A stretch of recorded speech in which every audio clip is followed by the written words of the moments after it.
Good morning students.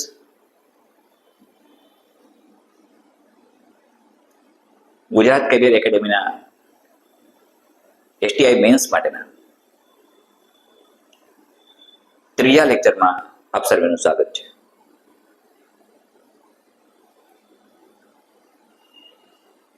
મિત્રો, ગઈકાલે introductory સેશનમાં જેમાં ચારેય વિષયો જે તમારા અભ્યાસક્રમમાં છે અને એસટીઆઈ 3 માટે જે ચારેય વિષયોનું આપણે વિહંગ અવલોકન કર્યું. 100 માર્ક્સ દરેક વિષયના, ટોટલ 400 માર્ક્સ જે ઓલરેડી મેન્શન કર્યા છે. દરેક વિષયના 100 માર્ક્સ, 400 માર્ક્સમાંથી તમારું મેરિટ બને છે, આ પણ વાત કરી. તમને સમજાવવાના હેતુથી ગઈકાલે કેટલાક પોઈન્ટ્સ મેં આપ્યા અને આજે હવે આપણે 3 વિષયોની ચર્ચા કરીએ છીએ કે જે અભ્યાસક્રમ આપણો ચાલુ થાય છે. એક ગુજરાતી, 2 અંગ્રેજી અને 3 સામાન્ય અભ્યાસક્રમ 1માં સિંધુ સભ્યતા.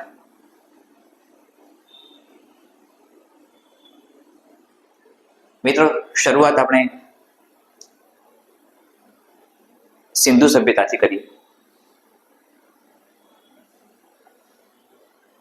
એક સ્પેસિમેન ક્વેશ્ચન મેં તમને આપ્યો હતો. આ પ્રકારનો સીધો સાદો સવાલ ન પૂછાય કારણ કે ડિસ્ક્રિપ્શન હોય છે. 200 વર્ડ્સમાં લખવાનું હોય ત્યારે આખા ટોપિકને કવર ન કરે. ઇન્ડસ વેલી સિવિલાઇઝેશન કે સિંધુ સભ્યતાની વાત આવે એટલે એના પોઈન્ટ્સ અલગ બને, એ તમે જાણો છો મિત્રો. જેમ કે નગર વ્યવસ્થા, ગટર વ્યવસ્થા,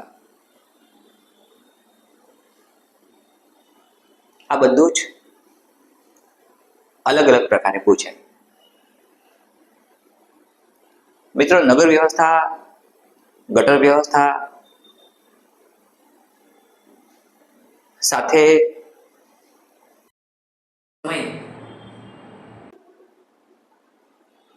સિંધુ ખીણની સભ્યતામાં જે પણ અવશેષો આપણને ઉપલબ્ધ થયા છે,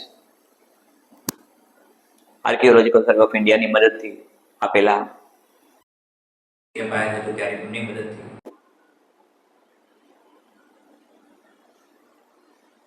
તો એના આધારે ઘણી બધી વાતો તમારા મનમાં આવે છે. પણ એક સવાલ સતત આવે તમને કે કયો પોઈન્ટ પૂછાશે, કયા પ્રકારે આવશે. વેલ, એક જે આઈડિયાલિસ્ટિક આદર્શવાદી સવાલ પૂછવો જોઈએ અને પૂછાવો જોઈએ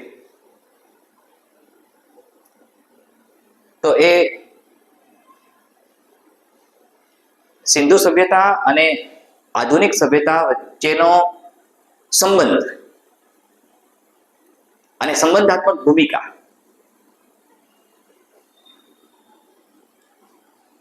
listen to me carefully.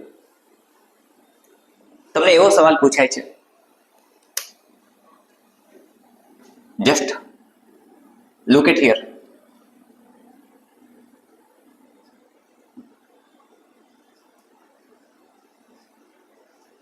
Sindhu સભ્યતા અને આધુનિક સભ્યતા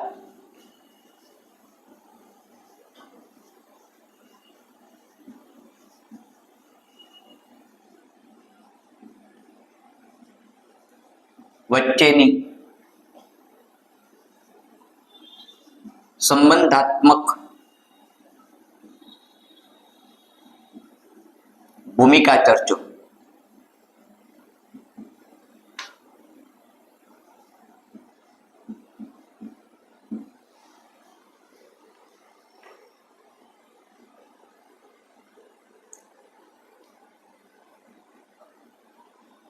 એમ પણ પૂછી શકાય.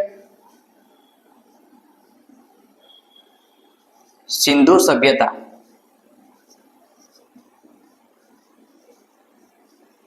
એ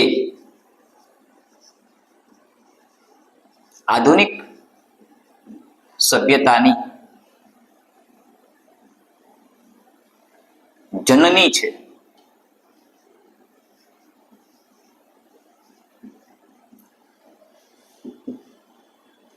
વિધાન સમજાવો.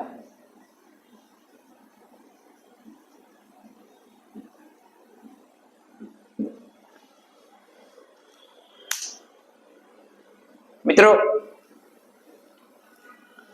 આધુનિક સભ્યતા અને સિંધુ સભ્યતાને જ્યારે આપણે કમ્પેરેટિવ એનાલિસિસના મુદ્દા ઉપર લઈ જઈએ છીએ, મને ધ્યાનથી સમજવાનો પ્રયત્ન કરજો, ત્યારે એક સ્પષ્ટ વાત તમારી સામે આવે કે સિંધુ સભ્યતા કઈ છે, આધુનિક સભ્યતા કઈ છે, અને બંને વચ્ચેની સંબંધાત્મક ભૂમિકા કેવી છે.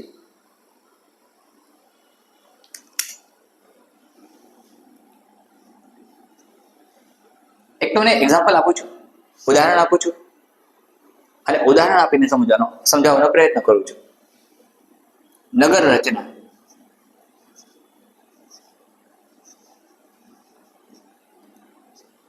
ઉપરનો જે સવાલ છે, સિંધુ સભ્યતા અને આધુનિક સભ્યતા વચ્ચેની સંબંધાત્મક ભૂમિકાની ચર્ચા કરો. આ જનરલી યુપીએસસી લેવલે પૂછી શકાય. તમને સિંધુ સભ્યતાના કોઈ ચોક્કસ મુદ્દાને આધારે, જેમ કે નગર રચના, સવાલ પૂછી શકાય STI 3 મેન્સમાં. નગર રચનાની વાત કરીએ ત્યારે શબ્દ આવે નગર. નગર શું છે અને સભ્યતા શું છે?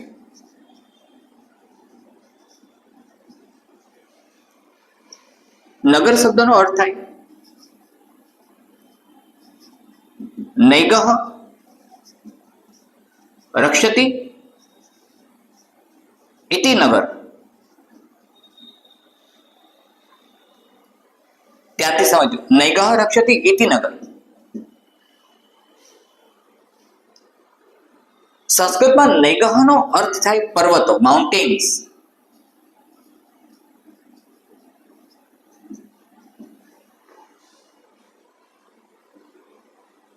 પર્વતો જેનું રક્ષણ કરે છે તે નગર.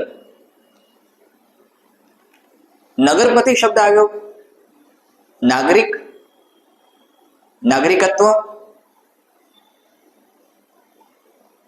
એક કોમ્યુનિટી આવી નાગર. ડોક્ટર આરસી મજુમદાર સાહેબે ખૂબ જ સ્પષ્ટ અને વિવેચનાત્મક સંશોધન આ બધી બાબતો પર કર્યું છે. સભ્યતાની વાત જ્યારે આવે ત્યારે એ શબ્દ આવ્યો સભ્ય પરથી, અને સભ્ય શબ્દ આવ્યો છે સભા પરથી, અને સભા શબ્દ આવ્યો જ્યાં લોકો એકત્રિત થઈને કોઈ ચોક્કસ આશયથી ગ્રુપ બનાવે.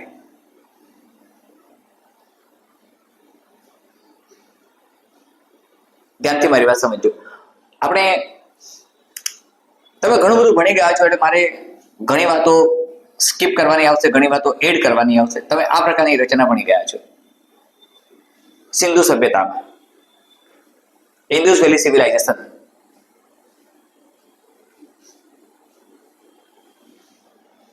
નૈગઃ રક્ષતિ ઇતિ નગર, પર્વતો પરથી નગર શબ્દ આવ્યો. તો ગઈકાલે મેં તમને કહ્યું હતું એમ વિષ્ણુ પુરાણમાં વર્ણન જ છે કે પર્વતો જેનું રક્ષણ કરે છે. પર્વતો, હિમાલય, માઉન્ટેન રેન્જ. વિસ્તૃત ફલકમાં જઈએ તો ઉત્તર, દક્ષિણ અને પૂર્વ પશ્ચિમ આ બધી દિશાઓમાં સિંધુ સભ્યતાનું એક્સપાન્શન વિસ્તૃતીકરણ કેવી રીતે થયું હતું, કયા કયા પ્રકારના અવશેષો મળ્યા કે જેની મદદથી સિંધુ સભ્યતા, સિંધુ સંસ્કૃતિ, ઇન્ડસ વેલી સિવિલાઇઝેશન હતું એવું સાબિત થાય છે. હવે આધુનિક સભ્યતા કઈ, તો અત્યારે છે એ મિત્રો, અત્યારે છે એ એટલે શું? Listen to me carefully.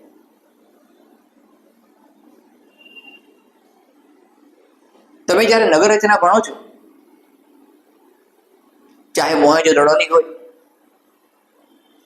લોથલની હોય, હડપ્પાની હોય. હડપ્પા શબ્દના અર્થની પણ તમને ખબર છે, લોથલ શબ્દના અર્થની પણ તમને ખબર છે, મોહેંજો-દડો તમને ખબર છે,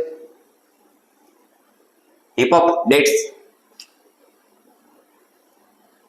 વિનાશ થયો, સભ્યતા ખોરવાઈ ગઈ, એ જાણો છો. પણ આધુનિક સભ્યતાની જ્યારે વાત કરીએ આપણે, ત્યારે નગર રચનાના સાપેક્ષમાં જોઈએ આપણે તો 90 ડિગ્રી બનતા રસ્તાઓ, એક ચોક્કસ પ્રકારની પહોળાઈ, આ તમે બધું ભણી ગયા છે મિત્રો. 90 ડિગ્રીના રસ્તાઓ, બાંધકામ ક્ષેત્ર જ્યારે પણ આપણે યાદ કરીએ ત્યારે આધુનિક સભ્યતા જે અત્યારે આપણે મેટ્રોપોલિટન સિટીઝમાં જોઈએ છીએ, નાના નાના ગામમાં પણ જોઈએ છીએ, સિટીમાં પણ જોઈએ છીએ,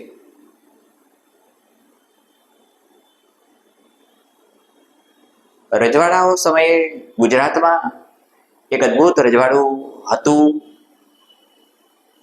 ગોંડલ સ્ટેટ. અને એમના મહારાજા આદરણીય ભગવતસિંહજી બાપુએ લગભગ ગોંડલ, ઉપલેટા, ધોરાજી, જેતપુર, જ્યાં ગોંડલ સ્ટેટનું સામ્રાજ્ય હતું, ત્યાં આ પ્રકારના રસ્તાઓની નગર વ્યવસ્થાની રચના કરેલી.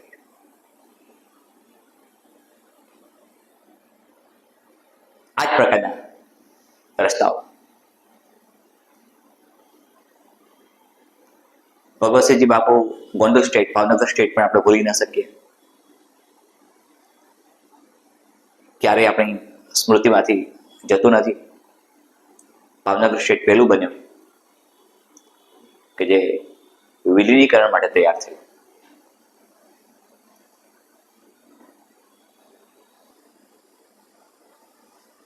તો આધુનિક સભ્યતા જે પેરેલલ, સમાંતર જાય છે મિત્રો. જ્યારે તુલનાત્મક અને કમ્પેરેટિવ એનાલિસિસ કરો ત્યારે કમ્પેરેટિવ એનાલિસિસમાં આધુનિક સભ્યતા સાથેનો સંબંધ આપણે સ્પષ્ટ કરવાનો છે. ભગવતસિંહજી બાપુ એકદમ પ્રેમાળ હતા, પ્રેમાળ રાજવી, અને ઘણી બધી વાતો એમની છે. નગર રચના માટે પ્રસિદ્ધ છે, બાંધકામ માટે પ્રસિદ્ધ છે. મોરબી સ્ટેટના લગદીશજી બાપુને ભૂલી ન શકીએ. અને આધુનિક સમાજ વ્યવસ્થા અત્યારે જે સભ્યતાનો આકાર આપણે જોઈ રહ્યા છીએ, સમગ્ર ગુજરાતમાં અત્યારે મોટાભાગના શહેરોમાં ગટરનું કામ ચાલે છે, ભૂગર્ભ ગટરનું કામ ચાલે છે, ભૂગર્ભ ગટરનું કામ ચાલે છે. એકદમ ઊંડાઈ જેની હોય 9 ફૂટના લગભગ પેરેલ ઊંડાણ પર ગટર બનાવવામાં આવે. સૌથી પ્રથમ ઘરમાંથી ગટર નીકળે, એ ગલીમાં જાય, ત્યાંથી શેરીમાં જાય, ત્યાંથી મુખ્ય રસ્તાને મળે, ત્યાંથી એનું ડ્રેનેજ થાય. આ બધું જ તમને આવડે છે મિત્રો, એટલે હું વિગતવાર ચર્ચા નથી કરતો. અને એ જ્યારે ગટર સાફ થતી હોય ત્યારે સફોકેશન ન થાય કર્મચારીઓને, સફાઈ કર્મચારીઓને, એ માટે ચોક્કસ પ્રકારનું વેન્ટિલેશન પણ રાખવામાં આવતું હતું. આ તમને ખબર છે બધી.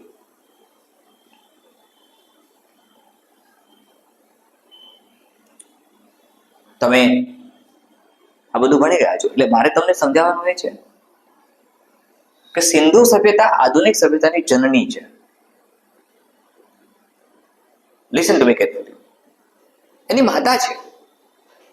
ભગવતસિંહજી બાપુ એકદમ પ્રેમાળ અને શિસ્ત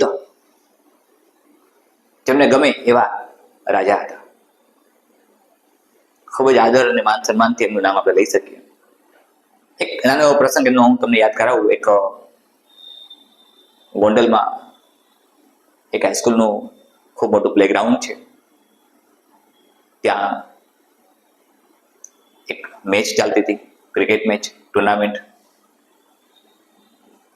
અને શિક્ષકો વચ્ચેની ટુર્નામેન્ટ હતી. અને એક શિક્ષકે ખૂબ જ હોશમાં આવીને, જોશમાં આવીને એક ગજબની સિક્સ લગાવી દીધી, સચિન તેંડુલકર કે મહેન્દ્રસિંહ ધોનીની જેમ. અને આ સિક્સ તમને ખ્યાલ છે પ્રમાણે બ્રિટિશ એમ્પાયર જ્યારે આવ્યું પછી મોટાભાગના શહેરોમાં એક ટાવર બનાવવામાં આવ્યો. મિત્રો, ટાવરની વાત આવે છે એટલે હું તમને ફરી એકવાર મોહેંજો-દડો, લોથલ તરફ લઈ જઈશ હમણાં જ. પણ એ પહેલા આ વાત પૂરી કરું. અને એ દડો ટાવર સાથે અથડાય છે, ટાવરનો કાચ તૂટી જાય છે, પડે છે નીચે. શિક્ષક હેરાન પરેશાન છે, ગભરાઈ જાય છે. અને ગભરાયેલા શિક્ષક ને ખબર છે કે કદાચ મુશ્કેલી થશે. બીજે દિવસે જ ભગવતસિંહજી બાપુ એમને બોલાવે છે દરબારમાં અને પૂછે છે. શિક્ષકની આંખમાં આંસુ આવી જાય છે. આખા મહિનાનો મારો પગાર છે, એ તમે અટકાવી દેશો તો, એવું મનમાં એને થાય છે. અને એમ જ થયું. ભગવતસિંહજી બાપુએ કહ્યું કે તમે રાજ્યની પ્રોપર્ટી, રાજ્યના લોકો જે ટેક્સેશન ભરે છે એમાંથી આ ટાવર બનાવ્યો છે, રાજ્યની સંપત્તિ છે. તો રાજ્યની સંપત્તિ પર રાજ્યનો અધિકાર છે, મારો નહીં, તમારો નહીં, વ્યક્તિગત નહીં. તમે રાજ્યની પ્રોપર્ટીને નુકસાન કર્યું છે. મિત્રો, આના પરથી ઘણા બધા કન્સેપ્ટ આવશે. રાજ્યની property, property of the states, public property. Siddhraj જયસિંહે અનેક પ્રકારની પબ્લિક પ્રોપર્ટીઝ બનાવી. સોલંકી ડાયનેસ્ટી, આપણે એ પણ ભણીશું, એનો પણ અભ્યાસ કરીશું. અને આપણે લો એન્ડ ઓર્ડરથી બંધાયેલા છીએ, પબ્લિક પ્રોપર્ટીને ડેમેજ કરી શકતા નથી. તો ભગવતસિંહજી બાપુ એમનો 1 મહિનાનો પગાર કટ કરી નાખ્યો. શિક્ષક રડમસ ચહેરા સાથે દરબાર છોડીને જતા હતા. ત્યાં જ એમને અટકાવ્યા અને કહ્યું કે મારા રાજ્યમાં આવા સરસ ક્રિકેટર છે, એ અમારા માટે બહુમાનનો વિષય છે, અમારા માટે આદરનો વિષય છે, સન્માનનો વિષય છે. અને આવા સારા ક્રિકેટર માટે હું તમને એવોર્ડ તરીકે, પારિતોષિક તરીકે 3 મહિનાનો પગાર એડવાન્સ આપું છું. So this was the judgement in the verdict of Bhagwatsinhji Bapu. મિત્રો, કચ્છના કાળા ડુંગરથી માંડીને black hills of Kutch, black hills of Kutch આવે તો ક્યારેય ભૂલતા નહીં દુલેરાય કારાણીને, જેમણે કચ્છી ભાષામાં અનુવાદ કર્યો છે બ્લેક હિલ્સ ઓફ કચ્છનો. સોનલ બાવની લખી. અને ગુજરાતના એક એવા લેખક જેમની જન્મ અને મૃત્યુ તારીખ સમાન છે. આપણે આગળ વધીએ. તો આધુનિક સભ્યતા સાથે સિંધુ સભ્યતાને કેવી રીતે મૂલવવી, કયા પ્રકારે મૂલ્યાંકન કરીશું તેની વાત થાય છે. હવે આ પ્રકારના સવાલો તમને હું જ્યારે આપું છું, તમને સમજાવું છું, તમને કહું છું, તમને બધી જ ખબર છે. ઇન્ડસ વેલી સિવિલાઇઝેશન વિશે તમે બધું જાણો છો. વારંવાર કહું છું, તમે વૈશાલી સમજો છો, વૈશાલીનું ગણતંત્ર સમજો છો, બિંબિસાર, અજાતશત્રુ, લીછવીઓનું સામ્રાજ્ય સમજો છો, બધા અલગ અલગ પ્રકારના પદ તમે ભણી ગયા છો, તમે આમ્રપાલી ભણી ગયા છો, આ બધું ભગવાન બુદ્ધ ભણી ગયા છો, એ વખતે બોધી ગયા ભણી ગયા છો, વિહાર ભણી ગયા છો, વિહાર શબ્દ ઉપરથી વિહાર બન્યો ખબર છે, મઠ શું તમને ખ્યાલ છે, ટેમ્પલ તમને ખબર છે, તમને લિનિયર સ્કેચની ખબર છે, આ બધું જાણો છો. એટલે એની ચર્ચા વારંવાર ન કરાય, કારણ કે તમે એમાંથી ઓલરેડી પસાર થઈને નીકળ્યા છો. આ તમે જાણો જ છો બધું. મેન્સમાં જે પોઈન્ટ્સ તરફ જવું છે આપણે એ પોઈન્ટ્સ તરફ જઈ રહ્યા છીએ. તો આધુનિક સભ્યતા જે અત્યારની મોડર્ન વ્યવસ્થા છે એ ભૂતકાળમાં સિંધુ સભ્યતા પાસે હતી, સિંધુ સંસ્કૃતિ પાસે હતી. એમના પતનના કારણો, natural calamities, attacks of the tribes, of the foreign tribes, આ બધું બરાબર છે. જે પ્રકારે ખોદકામ થયું, આર્ય પીપલ આવ્યા, દ્રવિડિયન આવ્યા, મધર ગોડેસ, ફાધર ગોડની ભૂમિકા આવી, તમને એ પણ ખબર છે, ખૂબ સારી રીતે જાણો છો. ધૂપ દીપ આરતી શબ્દ આવ્યા, પત્રમ પુષ્પમ ફલમ શબ્દ આવ્યા. આ બધું જ તમે ખૂબ સારી રીતે સમજો છો અને જાણો છો. તમે સ્ટોન એજ ભણી ગયા છો, તમે એ પણ ભણી ગયા છો કે દુનિયામાં સૌથી પહેલા આવિષ્કાર કઈ પ્રજાતિનો થયો, આ બધું ખબર છે તમને. તમે પુરાતન પાષાણ યુગ ભણી ગયા છો. સ્વાભાવિક છે તમે મધ્ય પાષાણ યુગ, નૂતન પાષાણ યુગ, આ બધું ભણી ગયા છો. તમને એ પણ ખબર છે કે એગ્રીકલ્ચરની શરૂઆત ક્યારે થઈ. તમારે માત્ર આ બંનેને જોડવાના છે અને બંનેની લાક્ષણિકતાઓની ચર્ચા કરી અને 200 વર્ષમાં 200 શબ્દમાં સાબિત કરવાનો છે.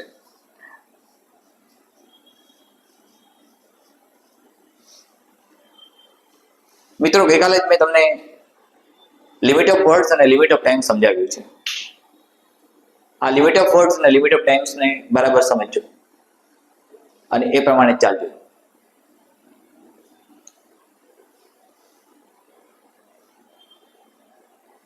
બધું જ સરળતાથી નથી મળતું અને બધું જ ન મળે એવું પણ નથી હોતું.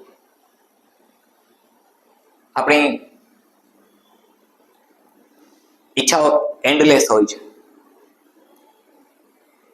અને એટલે જ ભગવાન બુદ્ધે કહ્યું હતું, desire is the cause of all unhappinesses. Desire is the cause of all unhappinesses. પણ હ્યુમન બીંગ્સથી આપણે ઘણા બધા અવશેષો મળ્યા, એના અવશેષો મળવાના રીઝન્સ મળ્યા. એન્થ્રોપોલોજી સતત તેના પર કાર્ય કરતો રહ્યો.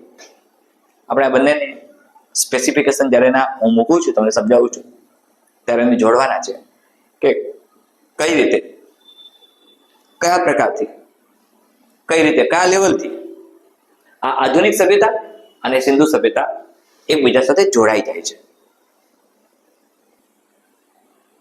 માનવ સભ્યતા, સિંધુ સભ્યતા અને આધુનિક સભ્યતા, આ ત્રણેયને આપણે કોઓર્ડિનેટ કરીશું. મિત્રો, લેખન કૌશલ્યની વાત વારંવાર અને સતત તમને કહેતો આવ્યો છે એ પ્રમાણે અલ્ટિમેટલી તમે લેખન કૌશલ્યથી જ તમારા કન્સેપ્ટના આધારે, તમારી સ્કિલના આધારે તમે સફળ થાવ છો. સતત રાઇટિંગ પ્રેક્ટિસ કરજો, સતત એડિટોરિયલ્સ જે પણ આવતા હોય વર્તમાન પત્રમાં, આઈ રિપીટ ધ સેન્સ, એડિટોરિયલ્સ, એ વાંચતા રહો.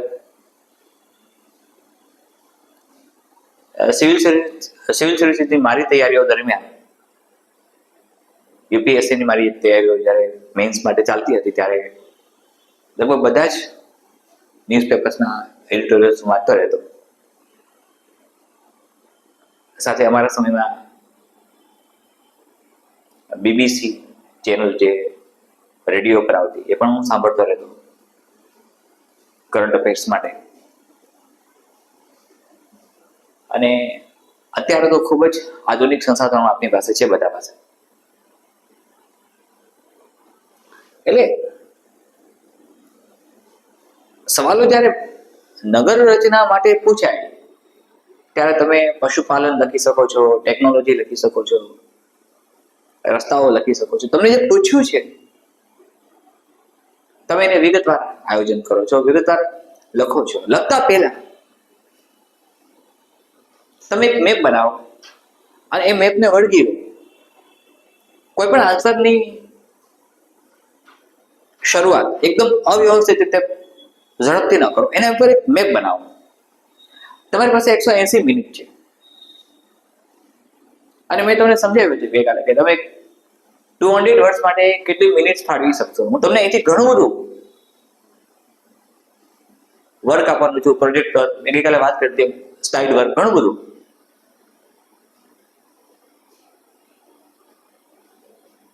હવે સાંપ્રત સમાજમાં જે પણ આધુનિક સભ્યતામાં જે પણ લાક્ષણિકતાઓ જોવા મળે છે એ જ સભ્યતાઓની લાક્ષણિકતાઓ સિંધુ સભ્યતામાં પણ હતી. એટલે આપણે સિંધુ સભ્યતાને આધુનિક સભ્યતાની જનની તરીકે ઓળખાવી. ત્યાંથી શરૂઆત થઈ.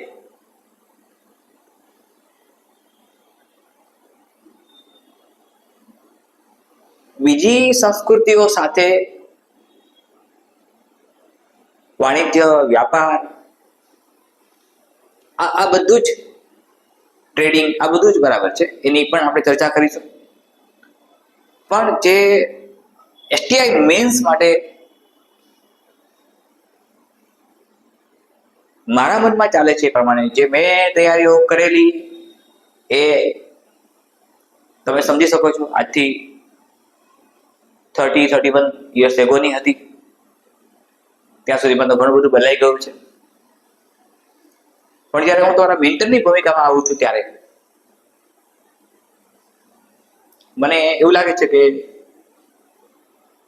મારે તમને દરેક પોઈન્ટના આધારે વિવેચનાત્મક, તુલનાત્મક અને વિશ્લેષણાત્મક સમજાવવું જોઈએ અને તમે એવું લખીને આવો એ પ્રકારે તૈયાર કરાવવા જોઈએ. એ દરેક લેક્ચરમાં કોઈ એક પોઈન્ટ આપણે લઈ શકીએ. દાખલા તરીકે લગ્ન વ્યવસ્થા, તો સિંધુ સભ્યતામાં રહેલી લગ્ન વ્યવસ્થા અને આધુનિક સભ્યતામાં રહેલી લગ્ન વ્યવસ્થા, આ બંનેને સાંકળી શકાય. ફાઇનલ રિચ્યુઅલ્સ, માણસના મૃત્યુ પછીની ધાર્મિક વિધિઓ સિંધુ સભ્યતામાં હતી એ અને આધુનિક સભ્યતામાં છે તે,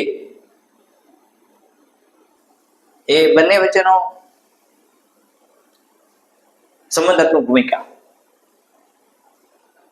ત્યારની ફાઇનલ રિચ્યુઅલ્સ, અત્યારની ફાઇનલ રિચ્યુઅલ્સ, એ વખતની લગ્ન વ્યવસ્થા, એ વખતની માતૃ પ્રધાન કે પિતૃ પ્રધાન વ્યવસ્થા, લિસન ટુ મી, એનું કમ્પેરેટિવ એનાલિસિસ આપણે સતત કરતા રહેવાનું છે ને લખતા રહેવાનું છે. અને તમારી પાસેથી પણ આ અપેક્ષા રાખું છું. તમે આ અપેક્ષા ચોક્કસ પરિપૂર્ણ કરશો, મને ખાતરી છે, વિશ્વાસ છે.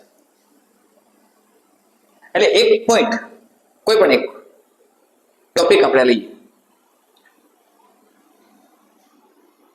ફોર એક્ઝામ્પલ,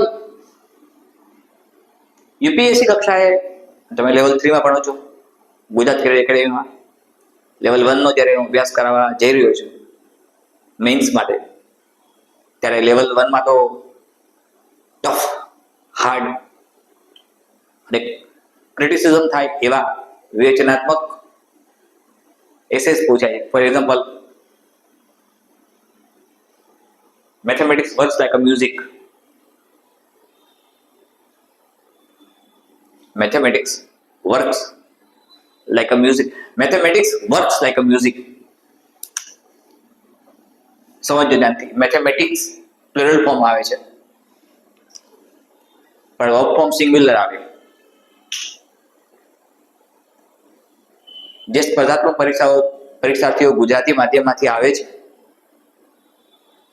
એમના મનમાં એક ઇમ્પ્રેશન, એક છાપ એવી હોય છે કે નાઉન પછી એસ મૂકી દઈએ કે ઈએસ મૂકી દઈએ એટલે પ્લુરલ ફોર્મ થઈ જાય. જેમ કે boy, boys, girls, girls, student, students, teacher, teachers, bench, benches, mango, mangoes.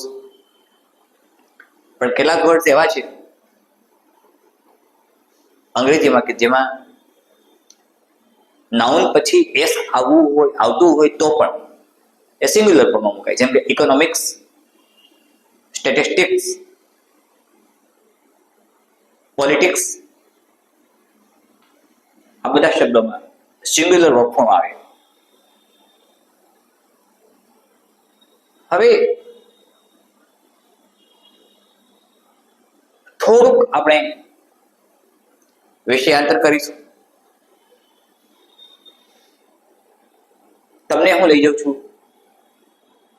અંગ્રેજી તરફ. મિત્રો, અંગ્રેજીનો ડર નહીં રાખો. અંગ્રેજીના ડરથી ઘણા સ્પર્ધક મિત્રો ક્લાસ 1 ની પોસ્ટમાંથી ક્લાસ 2 તરફ પહોંચી ગયા છે. જે ક્લાસ 1 મળવું જોઈએ એની જગ્યાએ અંગ્રેજી થોડું કાચું હોવાને કારણે ક્લાસ 2 માં પસંદગી થઈ જાય છે. જીપીએસસી ની વાત કરું ત્યારે. એટલે અંગ્રેજીથી ગભરાવાની જરૂર નથી.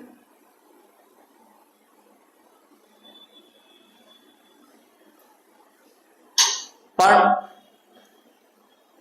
તેના પર પ્રભુત્વ કેમ કેળવવું તે ખૂબ મહત્વની વાત છે. અંગ્રેજીમાં પૂછાય છે શું? તો એસેસ, રાઇટિંગ સ્કિલની વાત ત્યારે આપણે કરી. ટેન્સીસ, આર્ટિકલ્સ, આ બધું બરાબર છે કે જે સતત પૂછાતું રહેલું છે. એ ગ્રામરના પોઈન્ટ્સમાં આવશે બધું જ. પણ સામાન્ય સંજોગોમાં precise, 1/3, comprehension, tenses, active, passive, narration, direct, indirect narration, આ બધું જ તમને ખૂબ ઝડપથી સમજાઈ જાય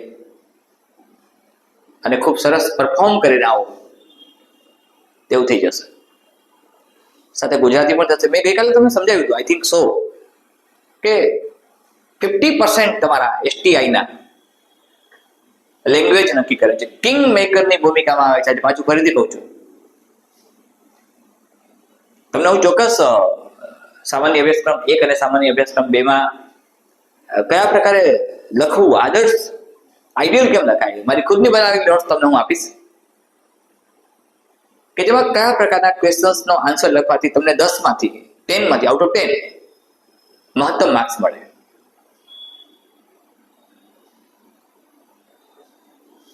સાથે એક બીજી પણ ઇન્સ્ટ્રક્શન આપી દઉં મિત્રો કે STI 3 માટે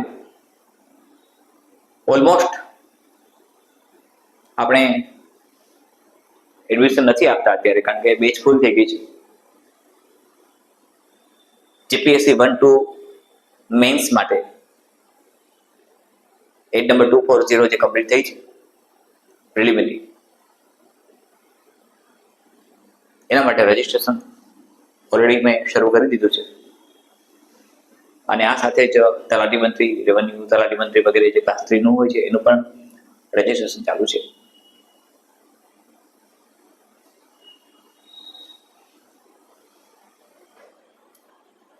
મિત્રો, 2-3 વાતો ધ્યાન ઉપર લાવું છું.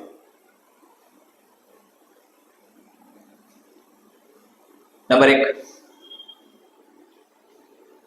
અત્યારે મળતું બધું જ કોચિંગ તમને ફ્રી મળે છે. એટલે ગુજરાત કરિયર એકેડેમીના નામે ક્યારેય પણ તમારે ફીસ પે કરવાની આવતી નથી. કરશો નહીં. કોઈ ખોટા પ્રલોભનમાં નહીં આવતા, લાલચમાં નહીં આવતા. તમને એબ્સોલ્યુટલી ફ્રી ઓફ કોસ્ટ મળે છે, ઓફલાઈન અને ઓનલાઈન બંને. નંબર 2, પુરુષાર્થ અને મહેનત સિવાય બીજો કોઈ વિકલ્પ નથી. એટલે કોઈ પણ પ્રકારની બિન આવશ્યક લાલચમાં નહીં આવતા. માત્ર મહેનત કરતા રહો.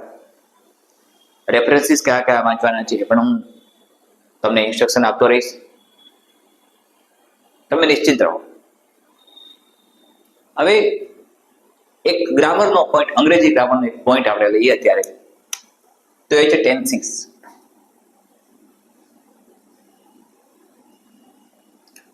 મિત્રો, ગ્રામર તરફ તમારું ધ્યાન પૂરેપૂરું જવું જોઈએ અંગ્રેજીમાં, કારણ કે તમને આ પૂરા માર્ક્સ આપશે. એન્કેસમેન્ટ માર્ક્સ એટલે કે રોકડા માર્ક્સ આપે છે. ધ્યાનથી સમજવાનો પ્રયત્ન કરજો. રોકડા માર્ક્સ આપે છે. રાઇટિંગ સ્કિલમાં એવું બની શકે કે તમે સબ્જેક્ટ ઓફ એગ્રીમેન્ટને ભૂલી જાઓ, તમારાથી ભૂલ થઈ ગઈ તો માર્ક્સ કપાઈ જાય. For example, bread and butter is my favourite breakfast. તો bread and butter is my favourite breakfast is આવ્યું. હમણાં જ મેં કહ્યું, તમને એવી સમજણ છે કે એન્ડથી કોઈ સેન્ટેન્સ શબ્દો જોડાયા હોય તે પ્લુરલ ફોર્મમાં હોય, તો અહીંયા bread and butter is my favourite breakfast, is word આવ્યો, વર્બ ઇઝ આવ્યો. ધ્યાનથી સમજજો. એટલે એવી નાની નાની ભૂલો કરો. સિમ્પલ પ્રેઝન્ટ ટેન્સ હોય તો થર્ડ સિંગ્યુલર માટે એસીએસ મૂકવું પડે, તમે ના મૂકીને આવો તો માર્ક્સ કપાઈ જાય. એટલે આ ક્યાંક એવું બને છે કે જે તમારા ગ્રામરના જ્ઞાનના આધારે માર્ક્સ નક્કી કરે છે. હવે ગ્રામરનું અહીંયા તમારું જે ટેન્સીસનું છે એ એકદમ જો તમે પરફેક્ટ બનાવશો તો રાઇટિંગ સ્કિલ તમારી એકદમ પરફેક્ટ બની જશે. That is sure. That is absolutely sure કે એ બની જ જાય છે. અને આપણું અવતરણ દુનિયામાં કોઈ ચોક્કસ હેતુથી થયું છે. કોઈ જેમાં શંકા નથી.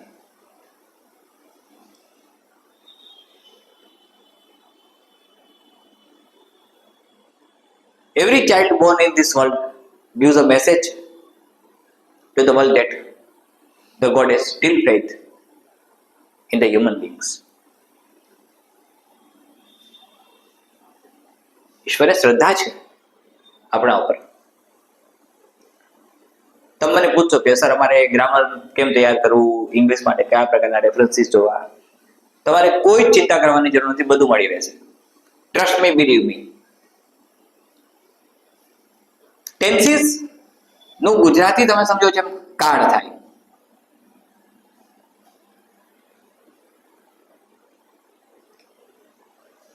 ત્રણ બેઝિકલી ટેન્સીસ આવે છે ઇંગ્લિશમાં: પ્રેઝન્ટ ટેન્સ, પાસ્ટ ટેન્સ અને ફ્યુચર ટેન્સ.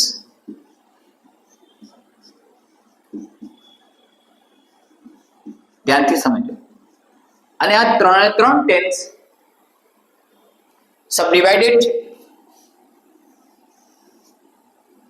કઈ રીતે? તો સિમ્પલ, કન્ટિન્યુઅસ અને પરફેક્ટ.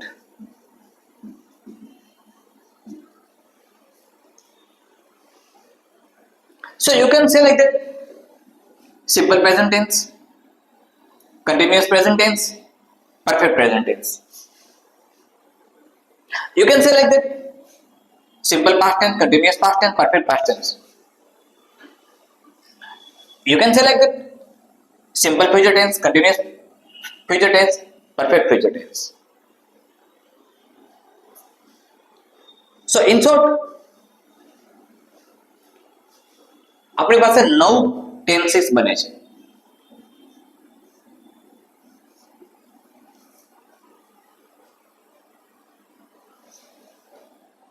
જ્યારે એક્ટિવ ટેન્સીસ ની વાત કરીએ, બે પ્રકારના ટેન્સીસ છે, એક્ટિવ અને પેસિવ. તમે ગુજરાતીમાં કર્તરી અને કર્મણી બોલો છો, સાચું બોલો છો, જે બોલો છો કર્તરી અને કર્મણી. સામાન્ય વ્યાખ્યા તમારા મનમાં જે હશે એ હું તમને આપું છું. કર્તાનું પ્રધાનત્વ હોય, કર્તા પ્રધાન હોય, મુખ્ય હોય, એને કર્તરી કહ્યું, અને કર્મ પ્રધાન હોય એને કર્મણી કહ્યું. તો કર્મ એટલે શું, કર્તા એટલે શું, ઘણી બધી વાતો આવશે. ટ્રાન્ઝિટિવ વર્બ, ઇનટ્રાન્ઝિટિવ વર્બ અંગ્રેજીમાં કહેવાય, ગુજરાતીમાં સકર્મક ક્રિયાપદો, અકર્મક ક્રિયાપદ કહેવાય.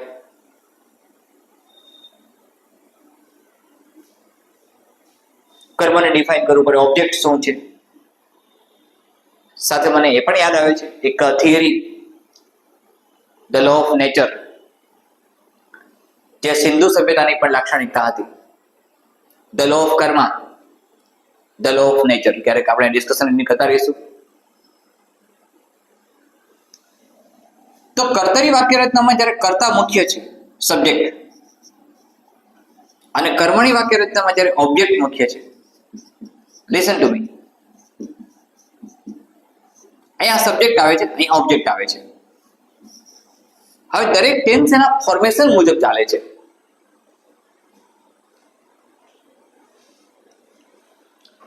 મિત્રો, અંગ્રેજી ભાષા એકદમ પ્રાચીન નથી.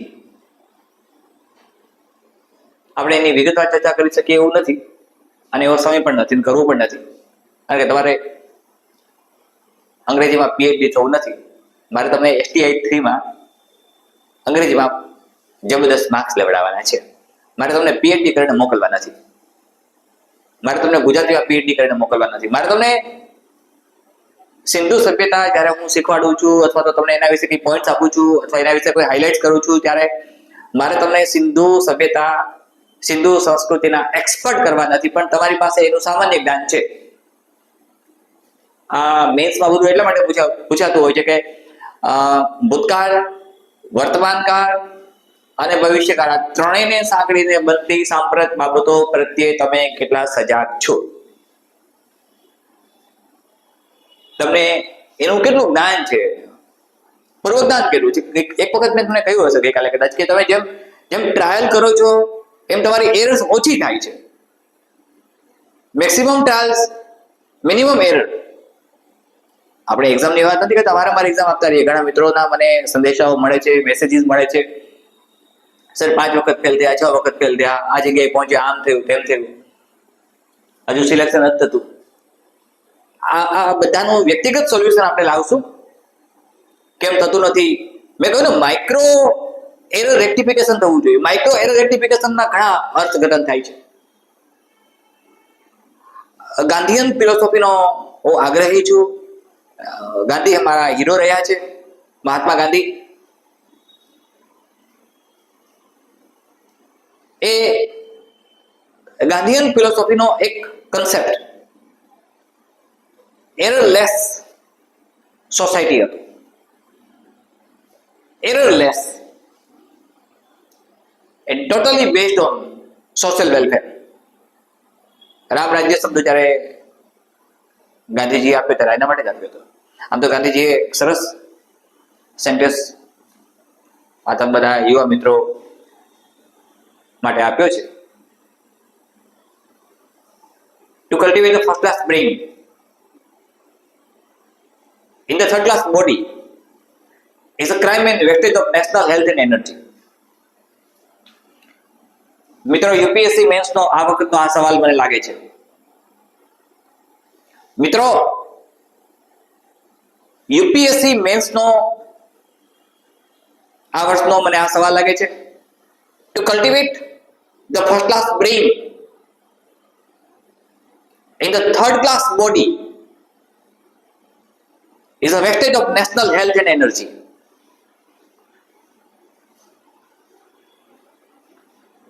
શરીર સશક્ત હોવું જોઈએ, કાર્યશીલ હોવું જોઈએ, એક્ટિવ હોવું જોઈએ. વેલ,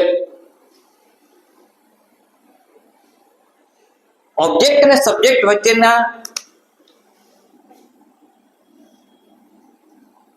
સંબંધો કયા અને સબ્જેક્ટ કોને કહેવાય, ઓબ્જેક્ટ કોને કહેવાય, આ બધું તમે નાનપણમાં ભણી ગયા છો. પણ કરતા કોઈ ક્રિયા કરતો હોય તો એને સબ્જેક્ટ કહીએ, અને જેના ઉપર ક્રિયા થાય એને કર્મ કહીએ.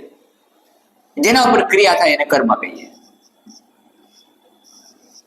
અને જે ક્રિયા કરે એને કર્તા કહીએ. આવું તમે ભણ્યા છો. આના આધારે તમે વાક્યના પ્રકાર ભણી ગયા, કર્તરી, કર્મણી,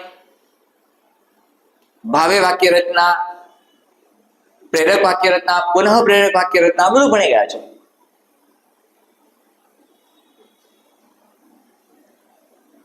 અને કર્મથી બનતું વાક્ય કર્મણી હોય છે. પણ જે કન્ફ્યુઝન આવે છે એ કન્ફ્યુઝન આપણે દૂર કરીએ તો, હું પુસ્તક વાંચું છું,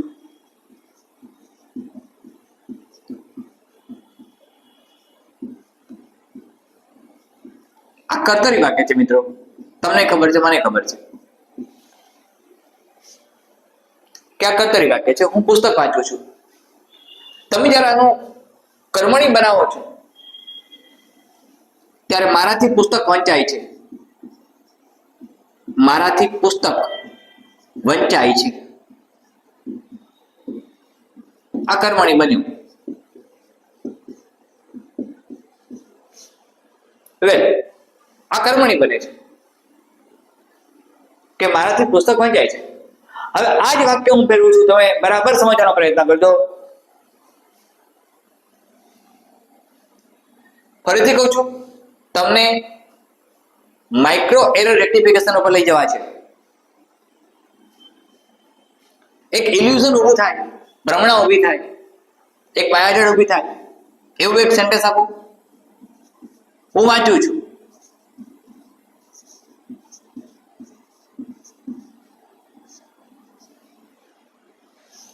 આ વાક્ય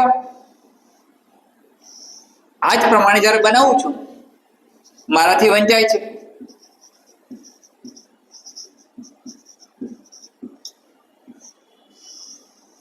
મિત્રો, આ વાક્ય કર્તરી છે, પણ આ વાક્ય કર્મણી નથી.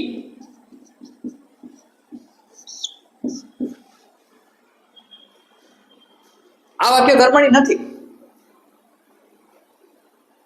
ડિફરન્સ શું છે? આ પહેલા વાક્યમાં પુસ્તક કર્મ હતું,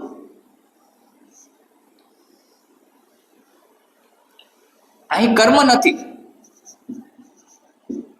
કર્મ નથી, પણ કર્મણી વાક્યના જ ઉપસર્ગ થી, દ્વારા, ના વડે જેવા પ્રયોગો થાય અને કર્મ ની હાજરી ન હોય, ગેરહાજરી હોય, ત્યારે બનતું વાક્ય રચના ભાવે વાક્ય રચના કહેવાય. આ ભાવે વાક્ય રચના છે. આ પ્રકારનું જે કર્મ વાંચું છું ક્રિયાપદ છે, આ પ્રકારનું જે કર્મ પુસ્તક છે, એના આધારે ક્રિયાપદની સ્થિતિ નક્કી થાય. કર્મના આધારે, જો કર્મના આધારે ક્રિયાપદની સ્થિતિ નક્કી થતી હોય તો જે કર્મના આધારે ક્રિયાપદની સ્થિતિ નક્કી થાય,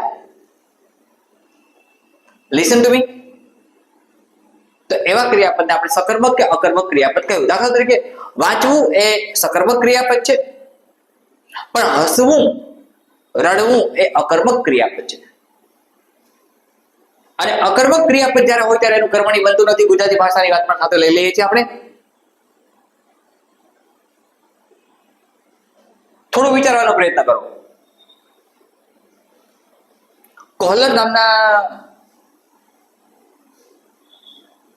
મનોવૈજ્ઞાનિકે ઘણા બધા પ્રયોગો કર્યા. તમે કારક અભિસંધાન પણ ગયા છો. પાવલોવ નામના રશિયન વૈજ્ઞાનિકે આપ્યો. ડોગ ઉપર પ્રયોગ કર્યો એમણે. કોહલરે માઇક્રો રેક્ટિફિકેશન તરફ લઈ જઈને પ્રાણીઓ ઉપર, પક્ષીઓ પર પ્રયત્ન કર્યા અને એ સક્સેસફુલી આગળ વધ્યા.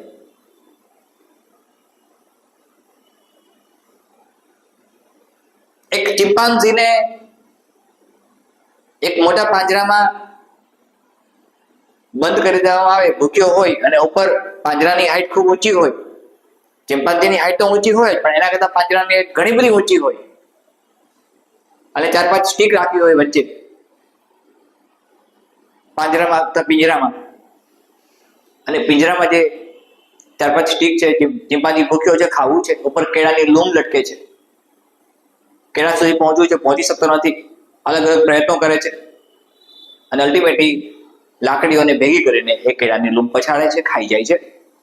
આ અમુક પ્રયત્નો પછી બને છે. તમે એક પ્રયોગ એ પણ ભણી ગયા છો કે ઉંદર છે એ વારંવાર એક પિંજરું ખોલીને બહાર નીકળવાનો પ્રયત્ન કરે છે. એક ચોક્કસ પ્રકારનો નોબ છે કે જ્યાંથી એ છટકી શકે એવો છે, બારણું ખુલી જાય એમ જોઈએ, અને અમુક પ્રયત્નો પછી ખુલી જાય છે અને પછી બીજી વખત એ ભૂલ નથી કરતું. લિસન ટુ મી, બીજી વખત ઉંદર ભૂલ નથી કરતો. આપણે બીજી વખત ભૂલ કરવી નથી. હા, STI 3 તમારા માટે એક એવી પરીક્ષા છે જેમાં તમારો સફળતાનો આંક શ્રેષ્ઠતમ કક્ષાએ જાય તેવા પ્રયત્નો કરવા છે. આપણા પ્રયત્નો એક કક્ષાએ લઈ જવાના છે અને તમે એમ જ કરજો. અચ્છા, ફરીથી ત્યાં તો સકર્મક અકર્મક ક્રિયાપદ બે વસ્તુ નક્કી કરી શકે. સકર્મક અકર્મક ક્રિયાપદ તમને ભાવે વાક્ય રચના કે કર્મણી વાક્ય રચના જે નક્કી કરાવશે. લિસન ટુ મી, ભાવે વાક્ય રચના કે કર્મણી વાક્ય રચનાનું ડિફરન્સિએશન તમે સકર્મક અકર્મક ક્રિયાપદને આધારે કરી શકશો.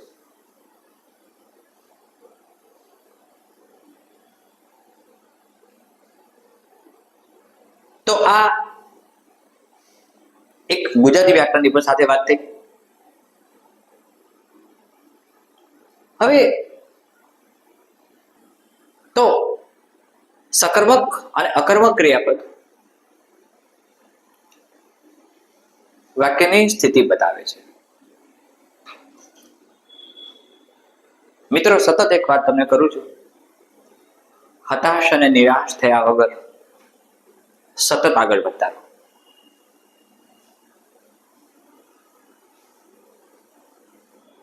અને સફળતા તમારી જ છે. કન્ટિન્યુઅસ એફર્ટ્સ કરો, સતત મહેનત કરો, સતત કન્ટિન્યુઅસ વર્ક કરો.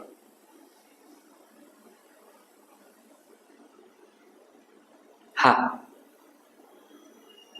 કર્મ પર આપણો અધિકાર છે, ફળ પર નથી એવું ભગવદ્ ગીતામાં કહ્યું છે. એક ફિલોસોફિકલ થોટ છે, પણ હ્યુમન બીંગ્સ હંમેશા અપેક્ષા રાખે કે કર્મનું ફળ મળે. વેલ,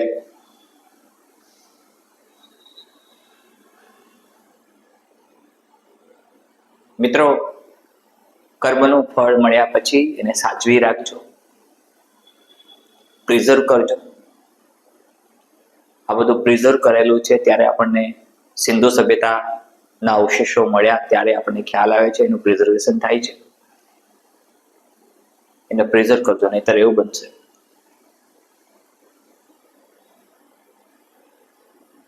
જો પ્રિઝર્વેશન નહીં કરો તો. પ્રિઝર્વ કરો. જે મળ્યું છે એ તમારું છે, નથી મળ્યું એ ક્યારેય આપણું નહોતું, પણ જે મળ્યું છે એને ગુમાવવું નથી, એની કદર કરવી છે, એને સ્વીકારવું છે, પૂરેપૂરી ઇજ્જત આપવી છે, પૂરેપૂરું માન સન્માન આપવું છે. નહીતર શું બને? दुनिया जिसे कहते हैं जादू का खिलौना है, दुनिया जिसे कहते हैं जादू का खिलौना है। मिल जाए तो मिट्टी है, खो जाए तो सोना है। मिल जाए तो मिट्टी है, खो जाए तो सोना है। क्यों नहीं करता? Value it so, whatever you are getting. હવે ઇંગ્લિશમાં એક્ટિવ અને પેસિવ વોઇસની જ્યારે વાત કરીએ છીએ ત્યારે you need to identify what is object. જો વાક્યમાં કર્મ હશે તો જ તેનું પેસિવમાં રૂપાંતરણ થશે. કર્મ નહીં હોય તો પેસિવ નહીં બને.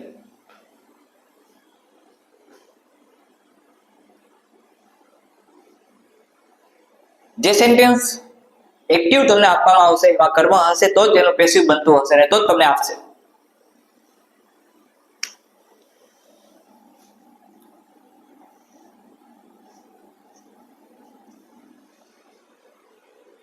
Listen to me.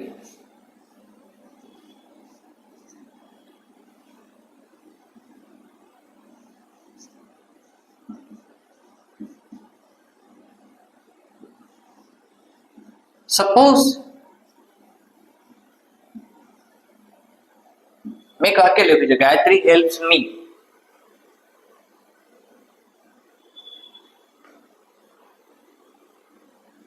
આ સેન્ટેન્સમાં કર્તા પણ છે, ક્રિયાપદ પણ છે અને કર્મ પણ છે. ગાયત્રી સબ્જેક્ટ છે, કર્તા છે. હેલ્પ્સ ક્રિયાપદ છે અને મી કર્મ છે, ઇનડિરેક્ટ ઓબ્જેક્ટ. બે પ્રકારના ઓબ્જેક્ટ હોય.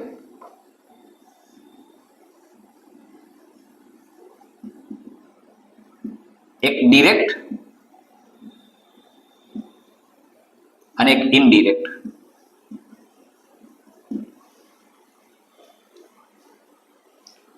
તમે વાક્યને શું પ્રશ્ન પૂછો છો? વોટ એટલે ડિરેક્ટ ઓબ્જેક્ટ મળે છે. તમે વાક્યને હોમ ક્વેશ્ચન પૂછો છો તો ઇનડિરેક્ટ ઓબ્જેક્ટ મળે છે. For example, same sentence, Gayatri eats an apple.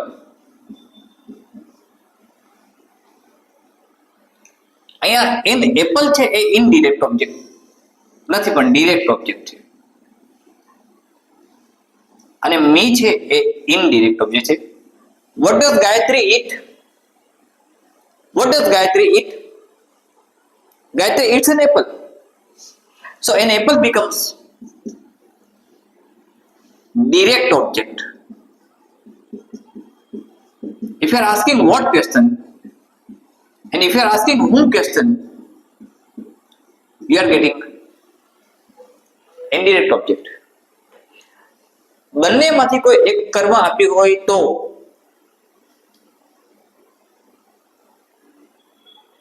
તેની મદદથી પેસિવ બને.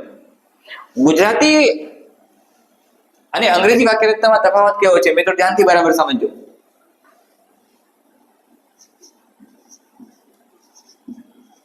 હું રોટલી, મેં રોટલી ખાધી, મેં શાક ખાધું,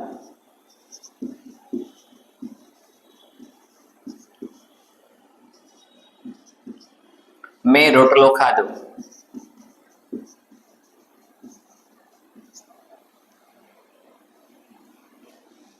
આનું અંગ્રેજી બનાવી, આનું અંગ્રેજી બનાવી, આનું અંગ્રેજી બનાવી. તમે જ મને સમજાવી શકશો. મેં રોટલી ખાધી, પાસ્ટ ટેન્સ છે, but naturally simple past tense. I ate chapati. મેં શાક ખાધું, આઈ એટ વેજીટેબલ્સ. મેં રોટલો ખાધો, આઈ એટ લોફ.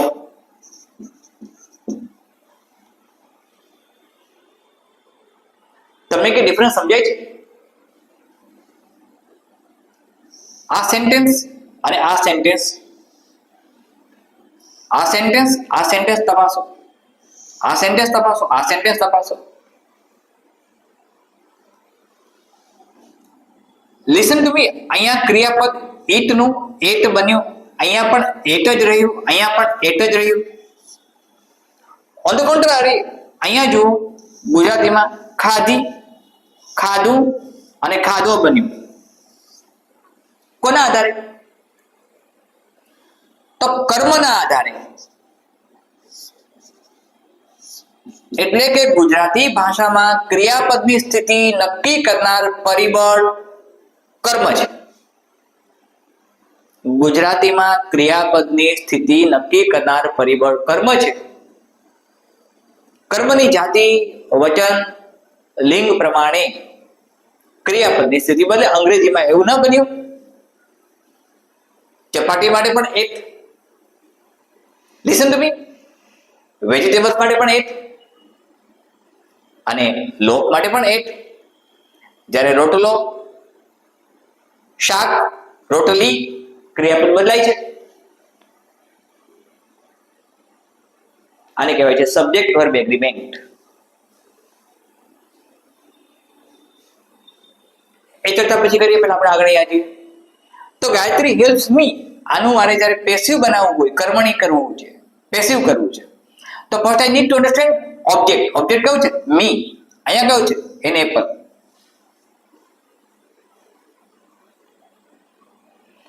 હવે તમે એના સ્ટેપ્સમાં જાઓ. સૌથી પહેલું સ્ટેપ, કોઈ પણ એક્ટિવ સેન્ટેન્સનું પેસિવ બનાવવું હોય તો કયા કયા સ્ટેપ્સને ફોલો કરવા પડે? તો સ્ટેપ નંબર 1, પહેલું step, listen to me. First step, identify object. પેલા ઓબ્જેક્ટને ઓળખો છે કે નહીં.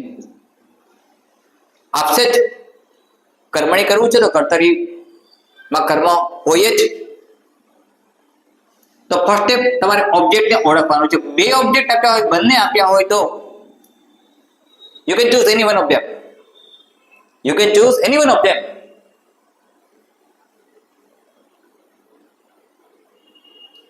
બંનેમાંથી કોઈ એક પસંદ કરી શકો.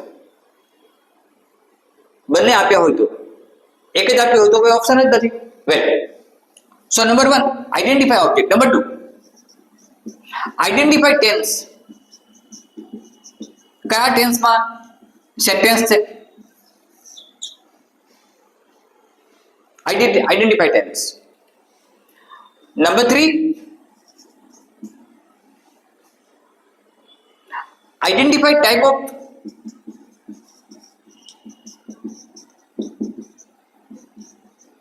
sentence, whether it is interrogative, negative or affirmative or even exclamatory or any type. I will be explaining you later on. So this is third point. Fourth point, identify object, subject. Identify subject. Fifth point,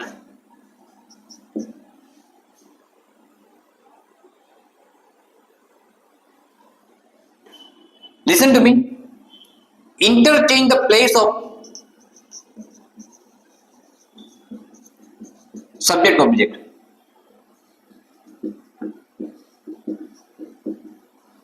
And then last one is use proper formation. Matter is over. Use proper formation. આટલું થઈ જાય છે, તમારું sentence બની જાય છે. For example, આ simple present tense છે. આ મને ખબર કેવી રીતે પડી? તો સબ્જેક્ટ પછી વર્બમાં એસ કે ઈએસ જોડેલ છે. સબ્જેક્ટ અને વર્બની વચ્ચે અન્ય કોઈ જ શબ્દ નથી, એટલે સિમ્પલ પ્રેઝન્ટ ટેન્સ થયો. મી શબ્દનું પ્રોનાઉન ચેન્જ કરું છું તો આઈ બને છે. સિમ્પલ પ્રેઝન્ટ ટેન્સના ફોર્મેશન પ્રમાણે આઈ સાથે એમ લાગુ પડે. હેલ્પ્સ નું V3 વર્બ હેલ્પ્ડ થાય.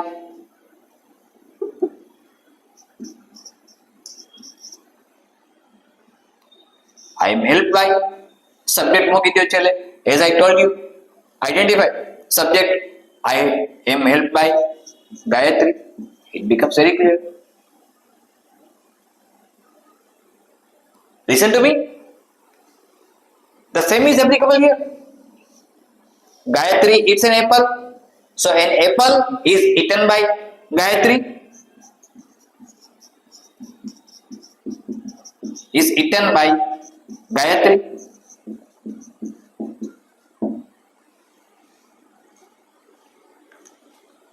So, active passive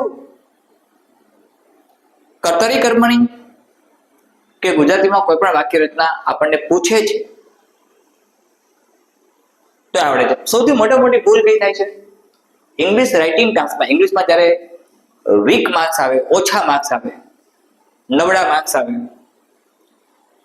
ત્યારે એને સ્ટ્રોંગ કેમ કરવું? મિત્રો, જે તમારું મજબૂત પાસું છે એને નબળું નહીં થવા દો, અને જે નબળું છે એને મજબૂત કરવા પ્રયત્ન કરો.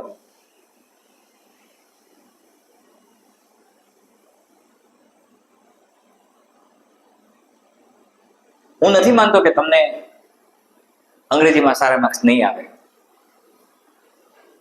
મિત્રો, ઇંગ્લિશ અને ગુજરાતી બંને ભાષા મેં કહ્યું કિંગ મેકરની ભૂમિકામાં આવે છે, અને તમારું અસાધારણ પ્રભુત્વ તમે એના પર લાવી શકશો. માત્ર ફોર્મેશનના આધારે એક એક્સપ્લેનેશન તમારે જોઈએ, માત્ર ફોર્મેશનના આધારે કે બુક્સ વાંચવાથી કે વોટેવર લાઈક ધેટ, એ શક્ય નહીં બને. પણ તમે સમજવાનો પ્રયત્ન કરો, એક ફોર્મેશન બનાવો, સમજો, રૂલ્સ સમજો. હું વારંવાર કહું છું ને મિત્રો, ફરીથી કહું છું આજે, કે માનવ શ્રમ, માનવ શક્તિ અને માનવ બુદ્ધિનો સંયોગ જોઈએ. માનવ શ્રમ છે એ કરવાથી માનવ શક્તિ બને છે, અને માનવ શક્તિનો પ્રયોગ કરવાથી એમાં માનવ બુદ્ધિ ઉમેરી દઈએ તો એક અદ્ભુત ભવિષ્યનું નિર્માણ થાય છે, અને આપણે ધીમે ધીમે આ નિર્માણ તરફ આગળ વધી રહ્યા છીએ. મેક્સિમમ સમય તમને આપવાનો મિત્રો પ્રયત્ન કરું છું, કરીશ. તેથી આપણે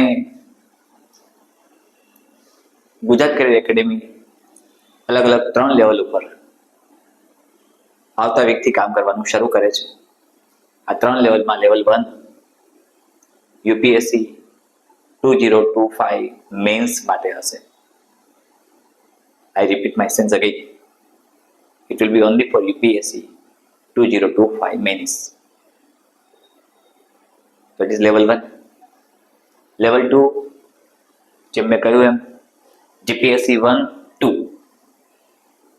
GPSC class 1, class 2. આ લેવલ 2 ના સેશન્સ હશે. લેવલ 3 ની વાત જ્યારે મેં કરેલી, આજે બી કહું છું, ત્યારે ક્લાસ 3 બધી જ પોસ્ટ, રેવન્યુ તલાટી, કોન્સ્ટેબલ જે પણ આવે છે એ લેવલ 3 માં આવશે. પૂરી કાર્યદક્ષતા અને કાર્યક્ષમતાથી કામ કરો.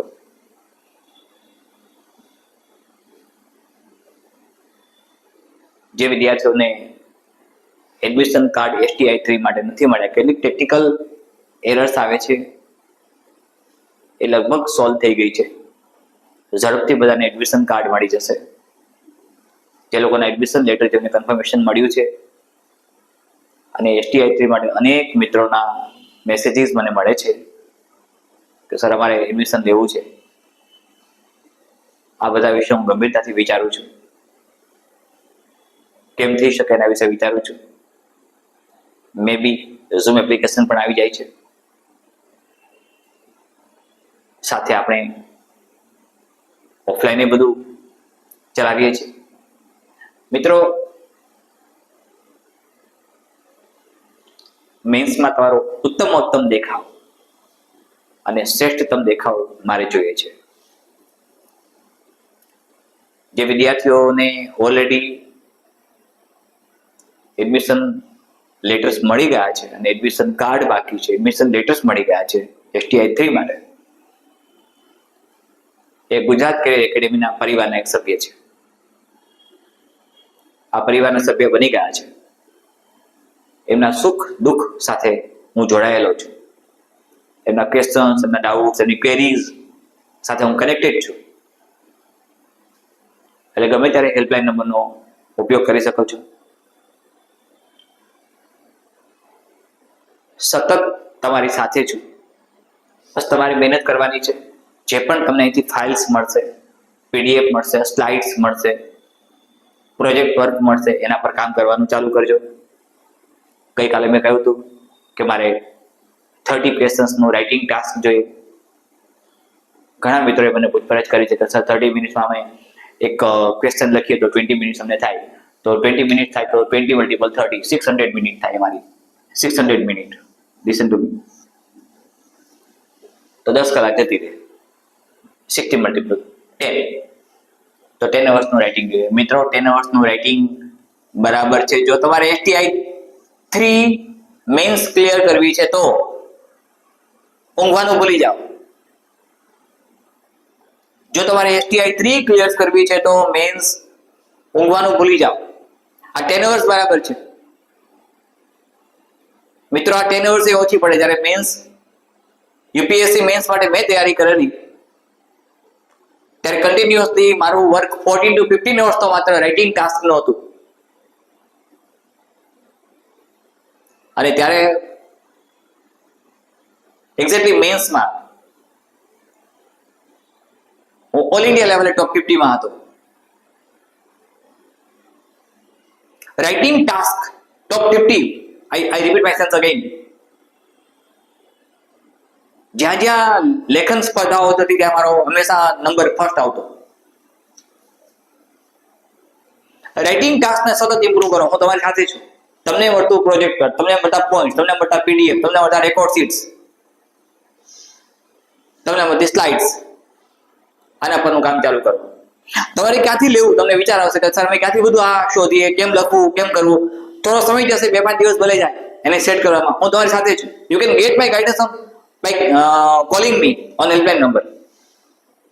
તમને જ્યારે પણ જરૂર પડે ત્યારે હેલ્પલાઇન નંબર ઉપર વિના સંકોચે મને ફોન કરીને મારું માર્ગદર્શન મેળવી દો. લેવલ 1 UPSC 2025 મેન્સ માટે આપણે સ્ટાર્ટ ઓલરેડી કરવાના છીએ. લેવલ 2 GPSC 1-2 મેન્સમાં આ વખતે ગુજરાત કેરિયર એકેડેમી એક નવા કન્સેપ્ટ સાથે આગળ વધે છે અને ફર્સ્ટ ટાઈમ ઇન ગુજરાત એક નવો પ્રોજેક્ટ આવે છે જે ટ્રેનિંગ સેન્ટર તરીકે અને કોચિંગ સેન્ટર તરીકે આકાર લે છે. અને આ જ કન્ડિશન ક્લાસ 3 માટે આપણે કરવી છે, જે લેવલ 3 હશે. મિત્રો તમારી આસપાસના તમારા મિત્રોને પણ કહેજો, જ્યાં સુધી ફ્રી છે, આઈ મીન પેડ તો છે જ નહીં, પણ જ્યાં સુધી પ્રાઇવેટ સેટિંગ થયું નથી, લિંક કોઈને મોકલતા નથી અને ઓપન સેટિંગમાં YouTube પર અત્યારે આવે છે, ત્યાં સુધી મેક્સિમમ સ્પર્ધકો સબસ્ક્રાઇબ કરે જેથી એમના સુધી પહોંચી શકાય. આપણે રિમોટ એરિયા સુધી પહોંચવું છે. આ મિશન અને વિઝનનો અર્થ જ એ છે. અને મને ખાતરી અને વિશ્વાસ અને શ્રદ્ધા છે કે તમારી સાથે છો. તમારી કોઈ પણ મુશ્કેલી મૂંઝવણ માટે હેલ્પલાઇન નંબરનો સંપર્ક કરી શકો છો. ગુજરાત કેરિયર એકેડેમીમાં already digital wing, examination wing, analysis wing, marketing wing અને મીડિયા વિંગ આ બધું જ નક્કી થઈ ગયું છે. હું તો ઈચ્છું તમે પ્રત્યક્ષ મુલાકાતે આવશો. અલગ અલગ સેન્ટરમાં આપણે વિચારીએ છીએ કે અલગ અલગ સેન્ટર જે નક્કી કર્યા છે મેં કે ગુજરાતમાં અલગ અલગ સેન્ટર્સમાં એની બ્રાન્ચ ખોલવી, અલગ અલગ શહેરોમાં બ્રાન્ચ ખોલવી, એ ઓન ધ વે છે. એ થશે જ, અવશ્ય થશે. અને STI 3 માં કે નેક્સ્ટ GPSC 1-2 માં મેન્સમાં મેક્સિમમ સ્ટુડન્ટ્સ ગુજરાત કેરિયર એકેડેમીના હશે જ, મને એમાં કોઈ શંકા નથી. મિત્રો, જ્ઞાનને અસીમિત બનાવો, મહેનતને અથાક બનાવો, પુરુષાર્થને પ્રચંડ કરો. નસીબ ક્યારેય સૂતેલું હોતું નથી. નસીબને આપણી પ્રચંડ મહેનતથી જગાડીને આગળ વધવાનું છે. આપણે ફરીથી આવતીકાલે મળીએ છીએ. તમને કદાચ એ પછીના સેશનમાં બધે પોઈન્ટ્સ પણ અગાઉથી મળી જશે અને એ પ્રમાણે એ સેશનમાં શૈક્ષણિક કાર્ય ચાલશે. ધન્યવાદ.